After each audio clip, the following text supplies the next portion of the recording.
श्रीलंका का क्या है भारत से कनेक्शन, जानिए 10 खास बातें। भारत के दक्षिण में हिंद महासागर में भारत से ही लगा हुआ एक द्वीप है जिसका नाम श्रीलंका है। लंका की दूरी भारत से मात्र 32 किलोमीटर है। 1972 तक इसका नाम सीलोन था, जिसे बदलकर लंका तथा 1978 में इसके आगे सम्मान सूचक शब्द श्री जोड़कर श्रीलंका कर दिया गया। आखिर इस भूमि का क्या है भारत से कनेक्शन? 1. शिव की लंका। हिंदू पौराणिक इतिहास अनुसार श्रीलंका को भगवान शिव ने बसाया था। शिव की आज्ञा से विश्वकर्मा ने यहां सोने का एक महल पार्वती जी के लिए बनवाया था। ऋषि विश्रवा ने शिव के भोलेपन का लाभ उठाकर उनसे लंकापुरी दान में मांग ली। तब पार्वती ने श्राप दिया कि महादेव का ही अंश एक दिन उस महल को जलाकर कोयला कर देगा और उसके साथ ही तुम्हारे कुल का विनाश आरंभ हो जाएगा। विश्रवा से वो लंकापुरी अपने पुत्र कुबेर को मिली, लेकिन रावण ने कुबेर को निकालकर लंका को हड़प लिया। शाप के कारण शिव के अवतार हनुमान जी ने लंका जलाई और विश्रवा के पुत्र रावण, कुंभकर्ण के कुल का विनाश हुआ। श्रीराम की शरण में होने से विभीषण बच गए। 2. शिव के पद चिन्ह। श्रीलंका में एक पर्वत है जिसे श्रीपद चोटी भी कहा जाता है। अंग्रेजों के शासनकाल के दौरान इसका नाम उन्होंने एडम पीक रख दिया था। हालांकि इस एडम पीक का पुराना नाम रतन द्वीप पहाड़ है। इस पहाड़ पर एक मंदिर बना है। हिंदू मान्यता के अनुसार यहाँ देवों के देव महादेव शंकर के पैरों के निशान हैं, इसलिए इस स्थान को सिवानोली पदम, शिव का प्रकाश, भी कहा जाता है। ये पद चिन्ह 5 फीट 7 इंच लंबे और 2 फीट 6 इंच चौड़े हैं। यहाँ 2224 मीटर की ऊंचाई पर स्थित इस श्रीपद के दर्शन के लिए लाखों भक्त और सैलानी आते हैं। ईसाइयों ने इसके महत्व को समझते हुए ये प्रचारित कर दिया कि ये संत थॉमस के पैरों के चिन्ह हैं। बौद्ध संप्रदाय के लोगों के अनुसार ये पद चिन्ह गौतम बुद्ध के हैं।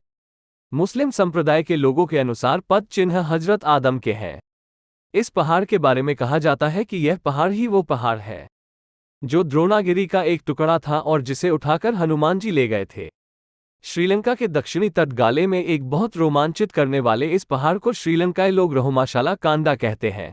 3. बौद्ध धर्म का प्रचार। हिंदू सम्राट अशोक 269-232 ईसा पूर्व ने कई वर्षों की लड़ाई के बाद बौद्ध धर्म अपनाने के बाद युद्ध का बहिष्कार किया और शिकार करने पर पाबंदी लगाए। बौद्ध धर्म का तीसरा अधिवेशन अशोक के राज्यकाल के 17वें साल में संपन्न हुआ। सम्राट अशोक ने अपने पुत्र महिंद और पुत्री संघमित्रा को धर्मप्रचार के लिए श्रीलंका भेजा। इनके द्वारा श्रीलंका के राजा देवनामपिया तीसरा ने बौद्ध धर्म अपनाया और वहां महाविहार नामक बौद्ध मठ की स्थापना की। ये देश आधुनिक युग में भी थेरावादा बौद्ध धर्म का गढ़ है। श्रीलंका में हिंदू और बौद्ध धर्म की जड़ें एक ही होने के कारण यहाँ हिंदू और बौद्ध मिलजुल कर ही रहते थे, लेकिन अंग्रेज काल में इन दोनों में फूट डालकर यहाँ का सामाजिक ताना बाना बिगाड़ दिया गया। कुमार दास 512-21 लंका के राजा थे। इससे पहले 700 ईसा पूर्व श्रीलंका में मलेराज की कथा सिंगली भाषा में जन जन में प्रचलित रही, जो राम के जीवन से जुड़ी है। 4. तमिल और सिंगली दोनों भारत के दक्षिण में स्थित श्रीलंका में बड़ी संख्या में हिंदू रहते थे। हालांकि अब यहाँ की जनसंख्या का करीब 12.60% हिस्सा हिंदुओं का है। एक डीएनए शोध के अनुसार श्रीलंका में रह रहे सिंगल जाति के लोगों का संबंध उत्तर भारतीय लोगों से है। सिंगल भाषा गुजराती और सिंधी भाषा से जुड़ी हुई है। श्रीलंका का पिछले 3000 वर्ष का लिखित इतिहास उपलब्ध है। 125,000 वर्ष पूर्व यहाँ मानव बस्तियां होने के प्रमाण मिले हैं। 29 ईसा पूर्व में चतुर्थ बौद्ध संगीति के समय रचित बौद्ध ग्रंथ प्राप्त हुए हैं। 5. तमिल और सिंगली की साझा संस्कृति। श्रीलंका में हिंदू और बौद्ध धर्म की साझा परंपरा और संस्कृति रही है, लेकिन इसे पुर्तगाली और अंग्रेज काल में खंडित कर दिया गया। लगभग 2000 से अधिक वर्षों की सभ्यता में श्रीलंका में हिंदू और बौद्धों में कभी विवाद नहीं रहा। श्रीलंकाई में हिंदू धर्म के शैव मत का प्रचलन रहा है। श्रीलंका को शिव के 5 निवास स्थानों का घर माना जाता है। मुरुगन अर्थात शिव के पुत्र कार्तिकेय यहाँ के सबसे लोकप्रिय हिंदू देवताओं में से एक हैं। इनकी पूजा न केवल तमिल हिंदू करते हैं बल्कि बौद्ध सिंगली और आदिवासी भी करते हैं। यहाँ कई ऐसे मंदिर हैं जो हिंदू और बौद्धों की साझा संस्कृति को दर्शाते हैं। 6. तमिल और सिंगली के बीच फूट डाली। अंग्रेज काल में अंग्रेजों ने फूट डालो राज करो की नीति के तहत तमिल और सिंगलियों के बीच सांप्रदायिक एकता को बिगाड़ा गया। द्वितीय विश्वयुद्ध के बाद 4 फरवरी 1948 को श्रीलंका को पूर्ण स्वतंत्रता मिली। जब श्रीलंका आजाद हुआ तो सत्ता सिंगलियों के हाथ में देकर चले गए और तमिलों को हाशिए पर धकेल गए। लेकिन सिंघली यह नहीं जानते थे कि अंग्रेज और मुस्लिम सल्तनतें श्रीलंका को अशांत देखना चाहती थी। योजनाबद्ध तरीके से सिंघलियों के मन में तमिल हिंदुओं के प्रति नफरत क्यों भरी गई?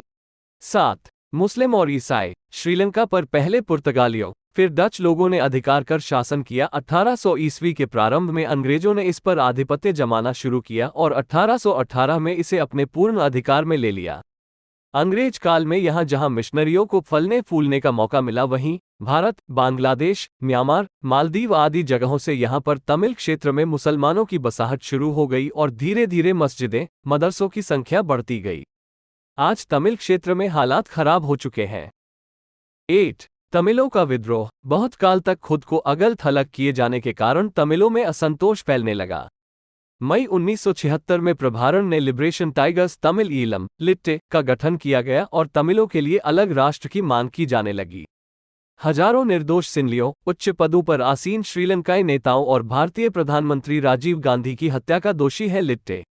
लेकिन बाद में सन 2009 में भारत में मनमोहन सिंह की सरकार के सहयोग से तमिल विद्रोहियों को पूरी तरह से नेस्तनाबूद कर दिया गया। 19 मई 2009 को प्रभाकरण को भी मार गिराया। इस अभियान में हजारों निर्दोष तमिलों की हत्या कर दी गई। श्रीलंकाई सेना द्वारा बर्बर तरीके से तमिलों की हत्या किए जाने के दौरान हजारों तमिल हिंदुओं ने भागकर भारत के तमिलनाडु में शरण ली, जो आज भी शरणार्थी शिविरों में रह रहे हैं। 2009 में श्रीलंकाई सेना की कार्रवाई के बाद वहां के लाखों तमिल बेघर हुए, जो आज भी दरबदर हैं। 9. आबादी। वर्तमान में श्रीलंका में करीब 2.2 करोड़ की आबादी है। देश की 70% आबादी बौद्ध है। यहाँ 10% आबादी मुस्लिम, 12% हिंदू और 6% कैथोलिक है। बौद्धों ने हिंदू और ईसाइयों को धर्म की वजह से कभी निशाना नहीं बनाया, लेकिन मुसलमानों को जरूर निशान बनाया गया है। इसके कई कारण हैं। 10. वर्तमान संघर्ष की शुरुआत। ऐसा आरोप लगाया जाता रहा है कि श्रीलंकाई शासन और तमिल अलगाववादियों के बीच चली लंबी लड़ाई का फायदा मुस्लिम कट्टरपंथियों और ईसाइयों ने उठाया और उन्होंने इस बीच अपने पैर जमाना शुरू कर दिए। इससे श्रीलंका के तमिल और सिंघली क्षेत्र में सामाजिक अशांति बढ़ने लगी। बांग्लादेश और पाकिस्तान की ओर से जहां वहां के मुसलमानों को अप्रत्यक्ष समर्थन मिला, वहीं श्रीलंका के गरीब क्षेत्र में ईसाई मिशनरियों ने अपना अभियान जारी रखा। इसके चलते श्रीलंका के कट्टरपंथी बौद्धों ने एक और जहां चीन का पक्ष लेने प्रारंभ किया, वहीं उन्होंने राष्ट्रवादी आंदोलन शुरू किया, जिसके मुसलमानों की हत्या का नया दौर चला। तमिल समस्या के खात्मे के बाद श्रीलंका में बौद्धों और मुस्लिमों के बीच तनाव की शुरुआत 2012 से हुई थी। कुछ कट्टरपंथी बौद्ध समूहों ने मुसलमानों पर जबरन धर्म परिवर्तन कराने और बौद्ध मठों को नुकसान पहुंचाने का आरोप लगाया था।